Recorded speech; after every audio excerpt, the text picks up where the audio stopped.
Hello বন্ধুরা, মামি good লাইফে তোমাদের সবাইকে স্বাগত। তো আজকে আমার একটু শরীর খারাপ, সর্দি হয়েছে, নাক বন্ধ হয়ে গেছে, খুব একটা ভালো করে কথা বলতে পারছি না, তাও বলছি। তা আমার মায়ের কিছু হাতের কাজ তোমাদের সঙ্গে শেয়ার করতে চাই।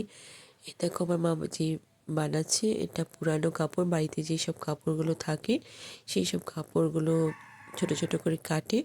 তো কাটে কেমন করে সেগুলো তোমাদেরকে বলে দিচ্ছি। কোনো একটা কাপড় যখন কাটবে তো 4 ইঞ্চ চওড়া 4 ইঞ্চ লম্বা করে কেটে সমান সমান করে কাটবে। দিয়ে ওপরকার ভাগটা আগে মুড়িয়ে নিবে, ভাঁজ করে নেবে। তারপরে 2 কোণ থেকে পানের মতো মানে ভি সাইজের কোণ করতে হবে। কোণ করে এক একটা ওই ধরনের বানিয়ে এইভাবে রাখবে একটা বড় কাপড় নিয়ে।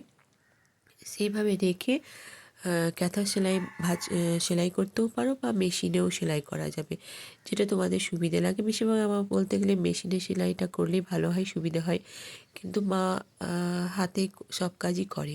তো যাই হোক, মা 12 মাসই এগুলো আহ, এই ধরনেরই কাজ করে, মানে এই আসনগুলো বানাতে থাকে। মা কোনো কাজ ফেলে ফেলে রাখে না, বাড়িতে টুকটাক কাজ করতেই থাকে, তার সঙ্গে সঙ্গে এই ধরনের সেলাই করে। কিন্তু কোনো পুরানো কাপড়গুলো মা ফেলে দেয় না, কিছু না কিছু বানাতেই থাকে। তো মা এটা চয়েস করেছে যে আসনগুলো বানাবো। মা এগুলোই বানায়, আর পিস পিস করে কেটে কেটে সব রাখে। তো যখন টাইম পায় মা মা তখন বানাতে শুরু করে। তো আমি মাকে বললাম যে আমাকে একটা দাও, বানিয়ে দিবি, সেটা আমি ভিডিও করব। তো মা তাড়াতাড়ি রাজিও হয়ে গেল। মা অর্ধেকটা মানে পুরোটাই বানিয়েছে মা। তো মায়ের এই হাতের কাজটা দেখো কত সুন্দর হয়েছে, আর কোনো কাপড় ফেলা হয়নি, বিভিন্ন রং দিয়ে বিভিন্ন কাপড় দিয়ে মা এগুলো বানিয়েছে। আর কেমন হয়েছে তোমরা কমেন্ট করে জানাবে, মাকেও শোনাবো, মা শুনলে খুব খুশি হবে যে তোমরা এই ধরনের কমেন্ট করে বলেছো। আর পুরানো কাপড় দিয়ে সাইডগুলোও সেলাই করে নেবে, যাতে বাজে না দেখায়। তো এই দেখো, এই যে কাপড়টা দিয়ে আমি মানে মা চারিদিকে সেলাই করে দিয়েছে, আমি তো কিছুই করিনি, সব মাই করেছে, আমি শুধু ভিডিও বানিয়েছি। তো দেখো কত সুন্দর লাগছে।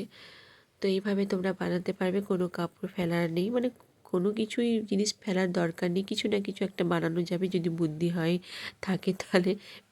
তো যাই হোক, মা দেখো কত সুন্দর আসন বানিয়েছে। এটা আসনও বানাতে পারো তোমরা বা পাপোশও বানাতে পারো, যেটা ভালো লাগে, কিন্তু মা এগুলো আসন বানিয়েছে।